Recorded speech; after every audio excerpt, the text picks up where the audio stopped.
मैं आपको कुछ बताऊं, धृतराष्ट्र जी महाराज जो थे, इसका एक आध्यात्म सब्जेक्ट मैं आपको कहूंगा। ये तो आप जानते हैं, सभी लोग जानते हैं, धृतराष्ट्र जी जन्म से अंधे थे, उनके 100 बेटे थे, उनकी पत्नी ने भी पट्टी बांध रखी थी। ये बात तो लगभग सब जानते हैं। अब हम यहां एक बात, आपको एक अद्भुत बात करेंगे, इसका आध्यात्म सब्जेक्ट समझाएं। ये धृतराष्ट्र कौन है? धृतराष्ट्र है हमारा मन। हमारा मन क्या है? धृतराष्ट्र अंधे थे, अर्थात हमारा मन भी अंधा है ना? धृतराष्ट्र के 100 बेटे हैं, अर्थात आपके मन में भी 100 प्रकार की इच्छाएं हैं। आपकी कितनी इच्छाएं हैं? 100 प्रकार की इच्छाएं। और उन इच्छाओं ने द्रौपदी को निर्वस्त्र करना चाहा, अर्थात आपकी अनंत इच्छाएं। द्रौपदी मतलब आपकी बुद्धि। द्रौपदी कौन है? आपकी बुद्धि। आपकी इच्छाएं आपकी बुद्धि को और आपको परेशान करती हैं या नहीं? 5 पांडव थे, 5 इंद्रियां, शब्द, स्पर्श, रूप, रस, गंध, ये 5 इंद्रियां हैं। इन 5 इंद्रियों का प्रतिनिधित्व कौन करता? ईश्वर, वो आत्म तत्व। आत्मा ईश्वर का स्वरूप है। वो आत्मा, वो ईश्वर जिनके संग खड़ा हो जाए उनकी जीत सुनिश्चित है। पांडव धर्म के साथ जुड़े थे इसलिए विजय हो गई, कौरव अधर्म से जुड़े थे इसलिए पराजित हो गए। 99 कौरव मर गए, एक ही बचा था दुर्योधन। उसकी भी जंघा भीम भैया ने गदा के प्रहार से चूर चूर कर दी। रात्रि के 11 बजे अश्वत्थामा आ गए। गुरु द्रोणाचार्य के बेटे का नाम अश्वत्थामा था। अश्वत्थामा ने कहा, मित्र दुर्योधन, मैं आपकी क्या मदद, क्या हेल्प करूं, क्या सेवा करूं, बोलो। तब अश्वत्थामा से कहा था दुर्योधन ने कि मेरी अंतिम इच्छा क्या आप पूरी करेंगे? हाँ हाँ करेंगे, आप इच्छा तो बताइए। इच्छा क्या थी दुर्योधन की? दुर्योधन की इच्छा थी कि मैं पांडवों को मरा हुआ देखूं। मैं पांडवों को मरा हुआ देखूं। सोचिए, खुद मर रहा है, पर मरता मरता भी दूसरों को मारना चाहता है। जो आदमी मरते हुए भी दूसरों का भला नहीं सोच सकता, इससे जैसा घटिया व्यक्ति कौन होगा? दुर्योधन मर रहा है। अश्वत्थामा बोला, मैं जा रहा हूं, अभी मार के लाता हूं। रात्रि जब उनसे युद्ध में धर्म से विजय नहीं मिली तो अधर्म पर उतर आए। हमारे यहां कहते हैं अपनी औकात पे उतर आए।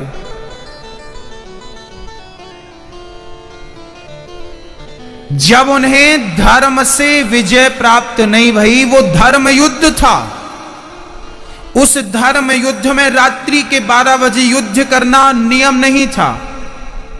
चल पड़ा अश्वत्थामा रात्रि के 12 बजे पांडवों को मारने। शायद अश्वत्थामा भूल गए कि पांडवों के रखवाले श्री कृष्ण हैं, उनको कोई नहीं मार सकता। परंतु अश्वत्थामा चल पड़े। देखिए भगवान का प्रतिनिधित्व क्या होता है, ईश्वर किस प्रकार अपने भक्तों की रखवाली करता है। भगवान श्री कृष्ण ने क्या किया? भगवान ने पांडवों को आधी रात को उठाया, अर्जुन भीम उठो, यहां सोना आपके लिए खतरा है, दूसरी जगह सोते। 5 पांडवों को आप सोइए, यदि प्रेम किया है ना गिरधर गोपाल से तो तुम सोना, तुम्हारे लिए वो जागेगा, बैठा है ना जागने के लिए। विश्वास तो करिए। हमें संदेह बहुत है, हम लोग पूरी जिंदगी ईश्वर है या नहीं इस संदेह में निकाल देते हैं। हम लोग यही कंफर्म नहीं कर पाते कि ईश्वर है भी या नहीं। डाउट है, क्लियर नहीं है। आज मैं आपका डाउट क्लियर कर दूं, ईश्वर है या नहीं, मैं आपको क्लियर कर दूं। आप बताइए, क्लियर आप खुद कर लेंगे। ये बताइए कि यदि ये वस्तु है तो इसे बनाने वाला कोई है या नहीं? हाँ या ना? ऐसा मैं नहीं कहता, साइंस कहती है। विज्ञान कहता है कि कोई वस्तु है तो उसे बनाने वाला भी कोई है, होगा। यदि ये माइक है, ये टेंट है, ये पर्दा है, ये लाइट है, यदि ये खंबा है, ये आपने जो कपड़े पहन रखे हैं, शर्ट पैंट पजामा साड़ी धोती माताओं ने पहन रखी, आपने जो पहन रखा है, आपने जो पहन रखा है, उसे बनाने वाला कोई है या नहीं? आपने जो साड़ियां पहन रखी हैं, इसे बनाने वाला कोई है या नहीं? आपने जो शर्ट पैंट पहन रखा है, इससे बनाने वाला कोई है नहीं? ये माइक को बनाने वाला कोई है नहीं। यदि वस्तु है तो बनाने वाला भी होगा। उसी प्रकार यदि ये सृष्टि है तो इसे बनाने वाला भी तो कोई होगा ना मेरे भाई। और जो कोई है वही तो ईश्वर है। तो दुनिया है तो उसे बनाने वाला भी है। उसी को तो हम परमात्मा कहते हैं, उसी को लोग गॉड कहते हैं, उसी को अनेक नाम देके बुलाते हैं लोग। साइंस उसे लाइट कहता, पावर कहता, पावर है, हम उसे ईश्वर कहते हैं। भक्तों, अश्वत्थामा रात्रि के 12 बजे चल पड़े पांचों पांडवों को उठाने। पांचों पांडवों ने जगह बदल दी। खाली बिस्तर पर द्रौपदी के 5 बच्चे आकर सो गए। ये देखिए आश्चर्य,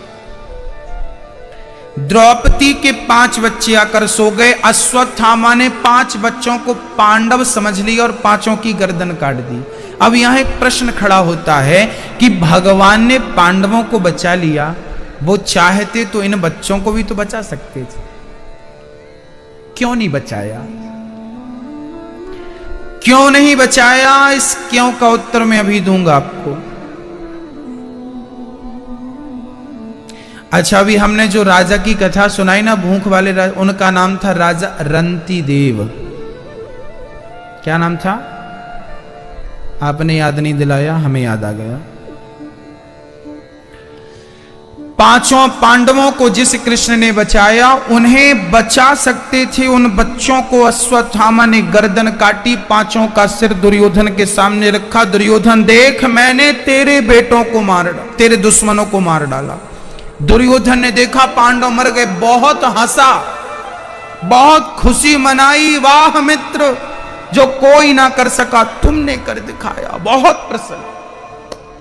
तभी बोला कि इन 5 में जो भीम का सिर है वो लाके दो, मैं अपने हाथ से उसको दबाना। देखिए इतनी घृणा भरी थी दुर्योधन के अंदर पांडवों के प्रति। उसने कटा कटाया सिर मांगा कि लाओ, और जब भीम का सिर दिया अश्वत्थामा ने कि ये भीम का सिर है, और वो 5 बच्चे, द्रौपदी के 5 बच्चे थे, 5 पांडव का एक एक था, और जो जिसका था वो उसी जैसा लगता था।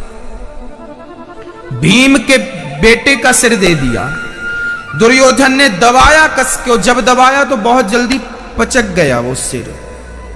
दुर्योधन ने कहा, मित्र ये सिर तो पांडवों का नहीं हो सकता, ये भीम का सिर तो नहीं हो सकता। इतना बलवान इतनी आसानी से चकनाचूर हो जाए, पॉसिबल नहीं है।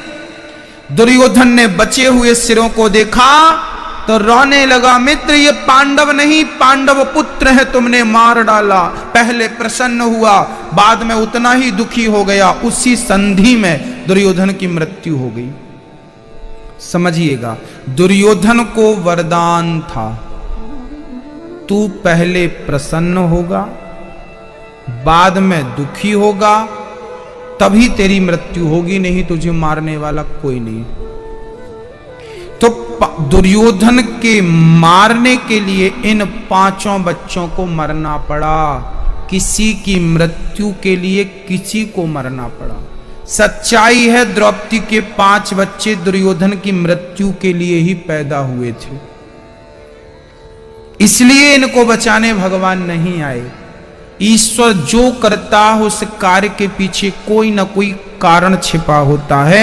उस कारण को हम नहीं जानते तो दोष ईश्वर को लगाते हैं। 5 पांडवों को बचा लिया भगवान ने और 5 बच्चे मर गए। सुबह द्रौपदी ने देखा कि मेरे बच्चे मर गए। अश्वत्थामा रथ पर बैठकर भागा, कृष्ण को सारथी अर्जुन ने बनाया, पकड़ कर लाया। द्रौपदी तेरे पुत्र का हत्यारा तेरे समक्ष खड़ा है, जो सजा देना चाहती दे दे। द्रौपदी ने कहा इस हत्यारे को छोड़ दो। हाथ की रस्सी पांव की रस्सी खोल दी, जाओ। द्रौपदी से अर्जुन ने कहा देवी द्रौपदी क्या तुम्हें इस हत्यारे पर दया आ रही है? द्रौपदी ने कहा दया मुझे इस पर नहीं, दया मुझे इसकी मां पर आ रही है। यदि इसे मार दोगे तो क्या मेरे मरे हुए बच्चे जिंदा हो जाएंगे? नहीं ना। जितना जितना जितना दुख मुझे है उतना ही दुख इसकी मां को भी होगा, इसलिए इसको मार देना किसी भी समस्या का समाधान। द्रौपदी ने वही बात कही जो गोस्वामी जी ने हमसे कहा, दया धर्म का मूल है। आपको भी याद होगी ये बात, गाओ तो कि दया धर्म का मूल है, पाप मूल अभिमान। तुलसी दया न छोड़िए जब तक घट में प्राण। जब तक जिंदा हो ना तब तक दया करो। दया धर्म का मूल है। दया दया दया करो। दया आपने दया खो दी, दया दया करो। उस पिता ने तुम्हें, तुम्हारा कितना भी बुरा कोई कर दे, कितना भी नुकसान कोई कर दे, तुम्हें उस पर दया करनी है। द्रौपदी के 5 बच्चे मर गए, हत्यारा सामने खड़ा है, द्रौपदी उस हत्यारे पर दया कर रही। बताइए दया की इससे बड़ी तस्वीर आपने कभी देखी? ये दया की प्रतिमूर्ति द्रौपदी। अच्छा बताओ इस दुनिया में सबसे ज्यादा दयालु कौन होता है? जो आपके मध्य उपस्थित हैं, जो उनमें से बताइएगा। बताइए सबसे ज्यादा दया किसके अंदर होती है? किसके अंदर होती है? मां के अंदर। मां दया की मूर्ति है। अच्छा मां पर दया होती है, आप लोग भी अपनी मां पर दया करते हो कि नहीं? करते हो? अच्छा आप में से किन किन की मां जिंदा है? हाथ उठाओ। जिनकी मां है वो हाथ उठाएंगे। माताओं आप अभी रहने दो, आपसे 2-3 दिन बाद बात करेंगे। आप पुरुष लोग हाथ उठाइए। आपकी मां जिंदा है? ये बताओ तो आपने अपनी मां के आखिरी बार पांव कब दबाए थे?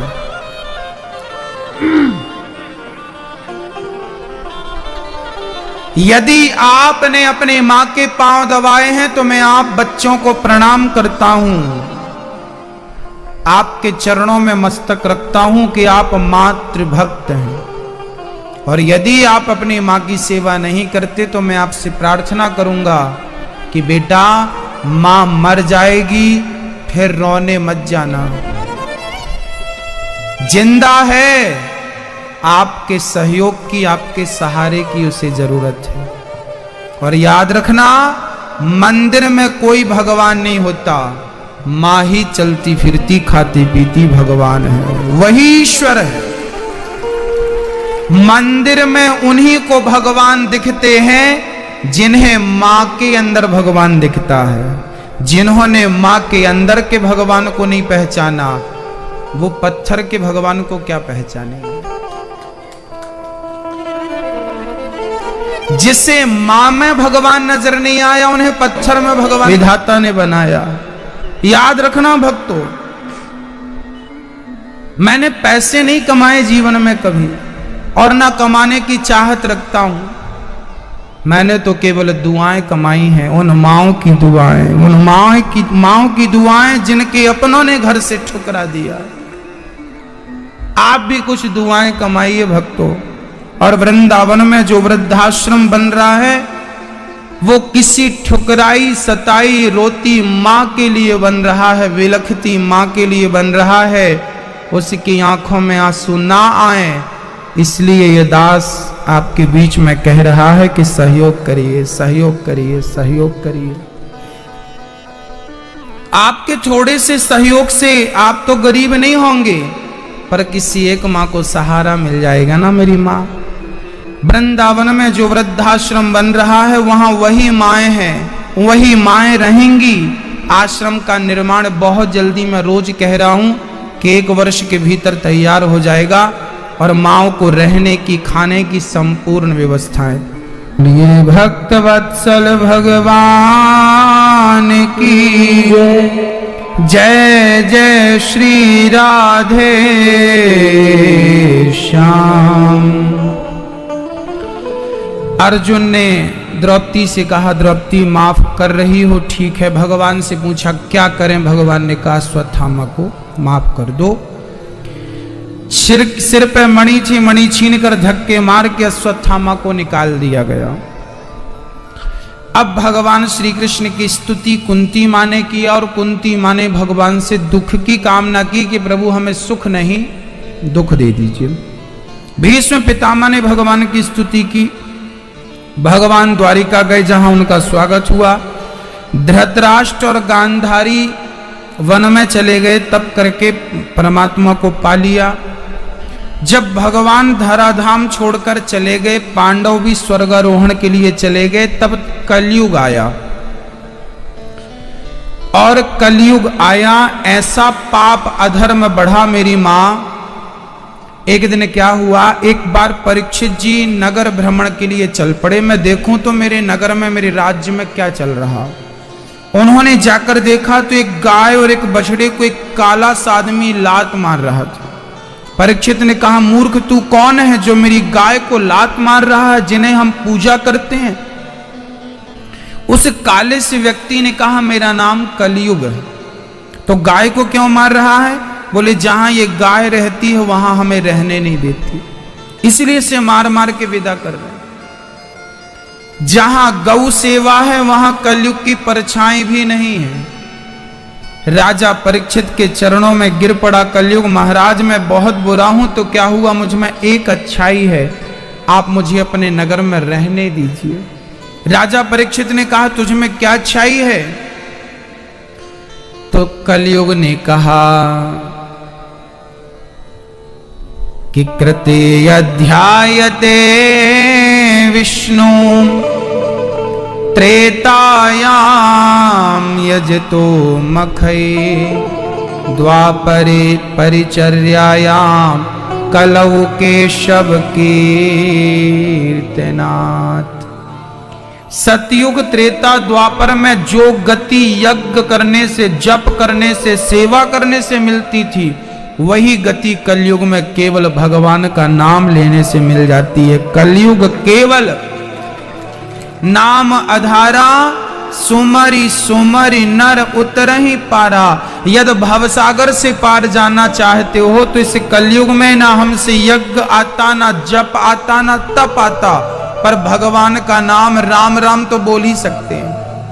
यदि कलयुग में हम सबको भगवान ने आरक्षण दे रखा है कि तुमसे कुछ नहीं आता, कोई बात नहीं, तुम राम का नाम जप लो, भवसागर से पार हो जाओगे, चिंता ना करो। हम सबके लिए आरक्षण है, इसमें कोई जाति धर्म बाधा नहीं है, सबके लिए है राम नाम, सब जपो, कल्याण होगा।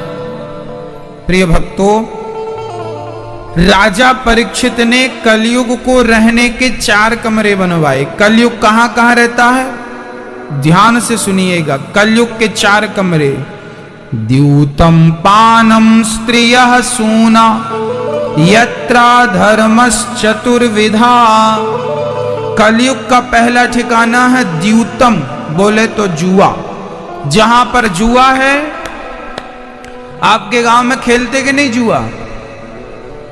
सबसे ज्यादा जुआ कौन खेलता है? बूढ़े लोग, एक्सपायरी डेट वाले, और कोई काम नहीं है, चलो बिगाड़े बच्चों को। आजकल के बच्चे नहीं बिगड़े, बूढ़े बिगड़े हैं। पहले के दादाजी बच्चे को मंदिर ले जाते थे तो मंदिर में राम के संस्कार बनते थे। आजकल के दादाजी गोद में बिठा के और ताश खेलते रहते हैं, जुआ खेलते रहते हैं। क्या संस्कार बनेंगे बच्चों के? आपका नाती, आपका बेटा आपको जुआ। अच्छा ये बताओ, हम शुक्र तब आए हैं यदि आपने हम आपके गांव में जुआ खेलने लगे, अभी हम पत्ते खेलने लगे, तो हमें देख के आपको कैसा लगेगा? आप कहेंगे लो ये कथा सुनाने आए, ये हमें क्या कथा सुनाएंगे जो खुद जुआ खेल रहे हैं। मेरी मां, जब आप जुआ खेलेंगे दादाजी तो आपके बच्चे, आपके नाती के मन में यही आएगा कि मेरे दादाजी जब ये कर रहे हैं तो ये मुझे कौन सी अच्छी शिक्षा दे पाएंगे, इनसे क्या उम्मीद करूं, ये क्या सिखाएगा तुम्हें, ये कौन सी नीति न्याय और धर्म की तुम्हें शिक्षा देगा। खुद जुआड़ी है, जुआड़ी किसी को अच्छी शिक्षा, जुआड़ी अपनी पत्नी को दाव पे लगा सकता है। जुआड़ियों से यही उम्मीद करेंगे आप। धर्मराज युधिष्ठिर ने जुआ खेला था तो अपनी पत्नी को दाव पे लगा दिया, इनसे यही उम्मीद है जुआड़ियों से। जुआ खेला था तो एक ने अपनी पत्नी दाव पे लगाई, तो जुआ दूसरे ने खेला तो दूसरे ने उसके कपड़े उतारने शुरू कर दिए। ये जुआ का रिएक्शन है, हाँ या ना? इतिहास साक्षी है, मन से नहीं बोल रहा हूं। जुआ या तो नारी को दाव पे लगाएगा या तो नारी को निर्वस्त्र कराएगा, ये जुआ का कार्य है। जुआ खेला था कौरवों ने, जितने खेलने वाले लोग हैं कान खोल के सुनना, जुआ खेला था कौरवों ने, सर्वनाश हो गया। महाभारत ना होता यदि जुआ ना होता, द्रौपदी की लाज ना लुटती यदि जुआ ना होता। मेरी मां, जुआ ही महाभारत का कारण बना, सर्वनाश हो गया उन कौरवों का जिन्होंने जुआ खेला था, सर्वनाश हो जाएगा भक्तों उनका जो जुआ खेल रहे हैं। संभल जाओ कहीं देर ना हो जाए, ये सर्वनाश को चुनौती देना। जुआ ना खेलो। एक बूढ़े जुआ खेल रहे थे, हमने कहा क्या कर रहे हो? बोले जुआ नहीं है, टाइम पास कर। हमने कहा टाइम पास इस उम्र में? अब टाइम तुम्हें पास करेगा, तुम क्या टाइम पास करते हो? अब टाइम तुम्हें पास करने वाला है। अरे राम नाम जप लो, कृष्ण नाम जप लो, कथाएं सुन लो, कीर्तन कर लो, भव सागर से पार। पहले के बूढ़े प्रभात फेरी निकालते थे, आज के बूढ़े रात भर जुआ खेलते, दिन भर सोते, 10 बजे सो के उठते, फिर खेलते जुआ में लग जाते, नींद खुलती चाय पीती से। इन बूढ़ों से क्या काम भारत में? भारत तरक्की क्यों नहीं कर रहा? क्योंकि भारत की जितनी पॉपुलेशन उससे आधी तो जुआ खेल रही है।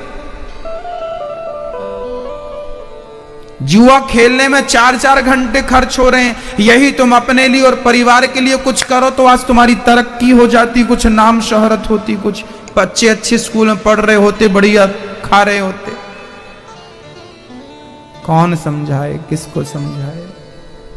जुआ सर्वनाश करता। पानम, कलयुग का दूसरा ठिकाना शराब होती है। कलयुग का दूसरा स्थान क्या है? शराब। आपके गांव में पीते कि नहीं शराब? दुकानें हैं कि नहीं यहां सुखदवा में? हैं माताओं, दुकानें हैं यहां? 1 करोड़ 20 लाख का ठेका है, बड़ा सस्ता मिलता है यहां।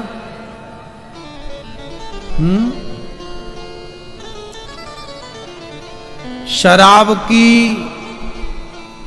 क्या स्थिति है वो मैं आपको रखता हूं। शराब पियोगे तो क्या होगा? शराब जो हमारे मस्तिष्क को ना शून्य कर देती है। आप 1 बोतल पियो, थोड़ी देर में आपको सोचने की, समझने की शक्ति समाप्त हो जाएगी।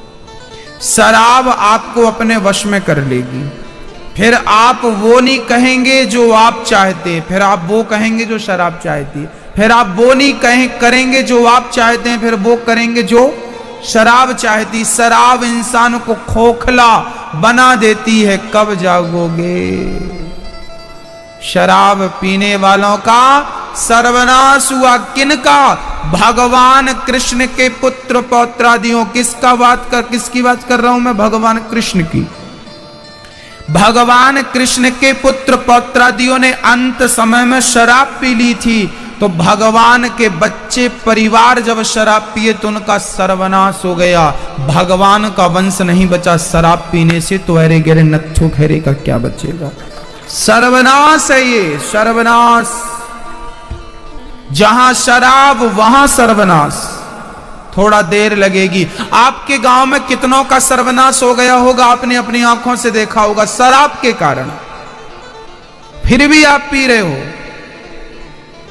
आपके गांव में कितने लोग ऐसे होंगे जो शराब पी के मर गए, जवानी में मर गए, न परिवार के लिए कुछ कर सके, न बच्चों के लिए कुछ कर सके, मर गए। क्यों मर गए? शराब पी ली ज्यादा, मर गए। या बच्चे भी हैं तो कैंसर का रोग लिए घूम रहे।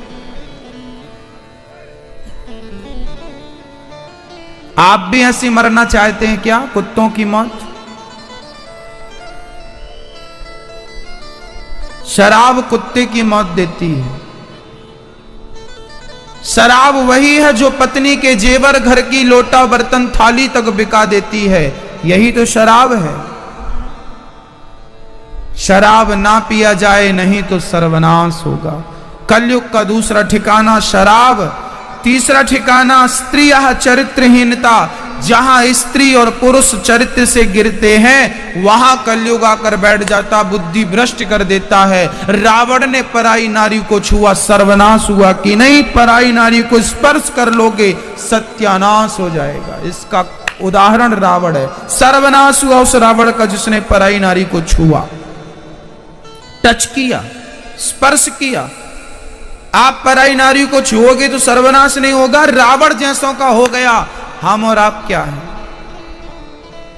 और नारियों को भी सावधान, चरित्रवान बनना है तुम्हें। चरित्र से गिर मत जाना। जहां चरित्र से गिरा, खोपड़ी में कलयुग आके बैठा, बुद्धि भ्रष्ट कर दिया, सब खत्म। चरित्रहीन आदमी किस काम का बताओ? किस काम का? उसकी कोई समाज में इज्जत है? ना यहां है ना वहां है। ईश्वर भी उनको देखता नहीं जो चरित्र से गिरे होते हैं। कलयुग का चौथा स्थान है मांस, जहां अंडा, मुर्गी, मछली। आप लोग खाते कि नहीं? अंडा खाते हैं आप लोग? ये बहादुर लोग खा रहे हैं अंडा। पापा लाते हैं कि मम्मी? बहुत तो बोलो बेटा। कौन लाता अंडा, पापा के मम्मी? पापा। पापा होशियार हैं आपके। अच्छा, आप अपने पापा से पूछना, बेटा यहां देखो, यहां देखो। आप अपने पापा से पूछना कि ये जो अंडा होता है ना, इस अंडे को यदि ना खाया जाए तो इसके अंदर से क्या निकलता है? बताओ, अंडे से क्या निकलता है यदि उसे ना खाया जाए तो? मुर्गी का बच्चा निकलता। मुर्गी का बच्चा निकलता है, मुर्गी का बच्चा। तो आप उस बच्चे को ही खा लेते हैं। तो बताओ, किसी के बच्चे को खा लेना क्या अच्छी बात है? तो आप पापा से पूछना जब वो अंडा लाए कि तुम मुर्गी के बच्चे को खा रहे हो, आपके बच्चे को कोई खा ले तो कैसा लगे? अंडा, मुर्गी, मछली। अच्छा, आप मरी हुई मछली को जिंदा कर सकते हैं? यदि आप मरी हुई मछली को जिंदा नहीं कर सकते, किसी को जीवन दान नहीं दे सकते, तो किसी जिंदा को मारने का अधिकार किसने दिया भाई? जवाब मांगेगा विधाता, दे ना पाओगे। क्यों मार रहे हो? हत्याएं। तुम्हारे पास दाल चावल सब्जी रोटी नहीं है क्या? खाने को विधाता ने हमारे भारत में 56 भोग दिए हैं। जितना अच्छा हम भारतीय लोग खाते हैं कोई नहीं खाता। इतना कुछ खाने के बाद भी तुम्हें यदि मांस की आदत लग गई है तो भगवान अगले जन्म में सुअर बना के भेजेगा, बिल्ली बना के, कुत्ता बना के भेजेगा। जाओ चूहे खाते रहो। हम चूहों को नहीं कहेंगे, फिर हम बिल्ली को थोड़ी कहेंगे कि तुम मांस मत खाओ। हम कुत्ते को थोड़ी कथा सुनाएंगे कि तुम मांस मत खाओ। तुम इंसानों को सुना सकते हैं, और इंसान होके भी तुम ना समझे तो कुत्ता बिल्ली से ज्यादा कुछ नहीं हो। हाँ, इंसान जैसा हो, दिख जाना बड़ी बात नहीं, इंसान के लक्षण लाओ, सभी में बांट कर खाए से इंसान। अहिंसा ही परमो धर्म। हमारे यहाँ चींटी को मारना पाप है। कलयुग ने 5वां स्थान गोल्ड दिया राजा परीक्षित के सिर पे आके कलयुग बैठ गया। राजा परीक्षित ने संत का अपमान किया, श्रृंगी जी का, समीक जी का। श्रृंगी जी ने श्राप दे दिया, आज से 7वें दिन तक छठ में डसेगा, मर जाओगे। राजा परीक्षित को पता चला मुझे मरना है, घर छोड़ के गंगा के तट पे चले गए। साफ बात बोल रहा हूं, घर पे मरना मत। ये सुगतवा कमाने खाने के लिए बढ़िया, मरने के लिए ठीक नहीं है। यहां मरना मत, घर पे मरोगे, घर वाले मरने नहीं देंगे। जब मरने की स्थिति आएगी लोग हिलाएंगे, भैया पहचानो पहचानो पहचानो। सारे लोग तभी आते हैं जब प्राण निकलने लगते हैं, और आते तो चुपचाप बैठते नहीं, हिलाते डुलाते पहले पहचानो। एक सज्जन मर रहे थे, लोगों ने इतनी भीड़ लगाई, ऊपर गिर गए, बढ़ऊ पहले निपट गए। ये शांति से मरने नहीं देते लोग, ध्यान रखना मेरी माँ। पाँव में दर्द है वही पकड़ के हिलाएंगे, कमर में दर्द है वही हिलाएंगे, कंधे पे दर्द वही हिलाएंगे। मरना हो तो वृंदावन अयोध्या तीर्थ में मरना, जहां अपना कोई नहीं है। मरना भला है दूर का, जहां न अपना कोई। पशु पक्षी भोजन करें, कोटि यज्ञ फल होए। और ये दुनिया वाले ना मरने के टाइम आते हैं, बहुत रोते हैं, बहुत नाना भांति से रोते हैं। इनका आपसे कोई संबंध नहीं था, फिर भी रो रहे हैं। और ये वही लोग हैं जो आपके मरने पर रोते हैं और 13 दिन बाद रसगुल्ले मांग मांग के खाते हैं। लाओ साहब, हम भी तो रोने आए थे। ये दुनिया का बिगड़ने वाला कुछ नहीं है। यदि मरते समय आपने दुनिया वालों पर मन लगाया तो बिगड़ेगा केवल आपका। मरते समय भगवान का चिंतन करते प्राण निकलेंगे तो मोक्ष हो जाएगा। फिर तुम्हारे नाम के कोई पिंडदान नावी पाड़े, नावी डाले तो तुम्हारा उद्धार हो जाएगा। और यदि तुम दुनिया में मोह करके मरे तो कितने भी पिंडदान कर